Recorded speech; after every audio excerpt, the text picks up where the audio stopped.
Korean War is sometimes referred to as the Forgotten War, and now we're going to take a look at why that is the case. Just a little bit of background before we get into the actual war itself. On Friday, we talked about how China was experiencing a civil war just after World War II. You had the communists versus the nationalists. Now, long story short, the communists beat the nationalists and essentially take over mainland China. They have their government established. The nationalists retreat to the island of Taiwan. Now, Taiwan is part of China. It is just a very small island off the coast of China. And if you compare the two, you'll see what I mean. China is gigantic, Taiwan's not very big at all. But the nationalists go and they establish their government. They take their government with them to the island of Taiwan. Why is this important? This is important because of which of those two governments is recognized by the rest of the world. The Soviets, of course, they recognize communist China. Really the rest of the world, for the most part, especially the United States, recognizes the nationalists that are based in Taiwan. So really you kind of have two Chinas at this point. You have communist China on the mainland, and you have nationalist China on the island of Taiwan. Some background on Korea.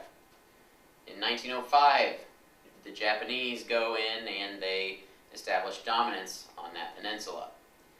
Fast forward to 1945, World War II is ending, and Japan is losing the war. They lose, and they also lose the land in Korea. At Yalta, one of the post-war conferences, Japanese surrender would mean that Korea would be split into two halves, a north and a south. In the north, you would have communists, and in the south, you would have free peoples. The influence in the north would be the Soviet Union, and in the south, the Americans. Korea, the entire peninsula, is surrounded by communists and water. It would have been very difficult for South Korea to thwart any sort of invasion or any sort of attack from an outside force, especially if that force is communist, because the entire area now has become communist. And South Korea is just a little teeny tiny country. It can't really do much for itself. Well, guess what? This is exactly what happens. So this becomes the first true test of the United Nations' ability to enforce peace in an area of the world. Now when we say we, again, it is important that we define what we means. We, as it is used here, actually means the United Nations, not the United States. Now, the United States does make up about 90% of the military force that is sent to Korea. And that is because we definitely have an interest in containing communism. That is our entire foreign policy. We want to keep communism at bay. Truman, president at the time, he also says, hey, we need to take a stand against communist aggression. Can't let it spread. Remember, it's that idea of containment. And there is also the notion that we need to be able to stand up for the little guy that can't really protect himself or itself. The United Nations Security Council. This is where things start to get a little bit complicated. There are 5 permanent member nations in the United Nations Security Council. They are the United States, Great Britain, France, the Soviet Union, and China. If any one of these 5 nations vetoes an action, a resolution that is proposed to the United Nations, then that action cannot go forth. So, if the United Nations is taking a vote on pizza for dinner, and the United States, Great Britain, France, and China say yes, but the Soviet Union says no, then nobody gets pizza for dinner. It has to be unanimous. They all have to say yes. Anyone that votes has to say yes. So in 1950, we get a vote on whether or not to send police action into Korea to prevent the North from overtaking the South. How in the world are you going to get a UN resolution passed that would send police force into Korea when both communist China and the very communist Soviet Union would be all for an invasion of South Korea by the communist North Koreans?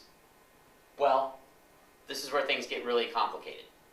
In 1950, the Soviet Union was boycotting the United Nations. And why were they boycotting the United Nations? Because the United Nations was not recognizing communist China as a sovereign nation, as a legitimate government.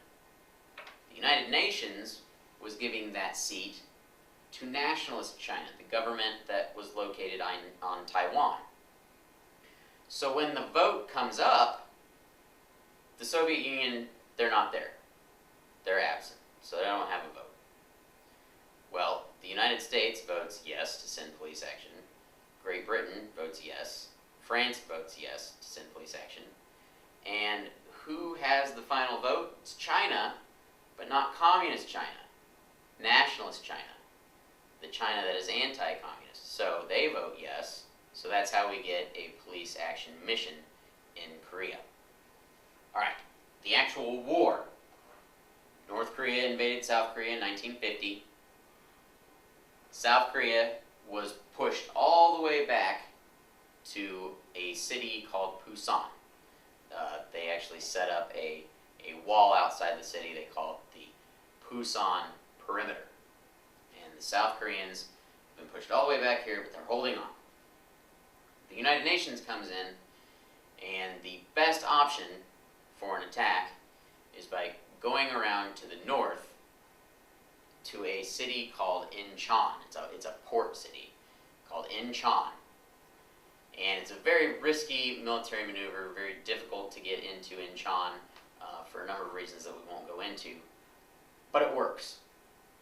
We land on Incheon, and we push down south, thinning out the North Koreans, and they retreat north. They retreat north all the way up to the 38th parallel, where they began.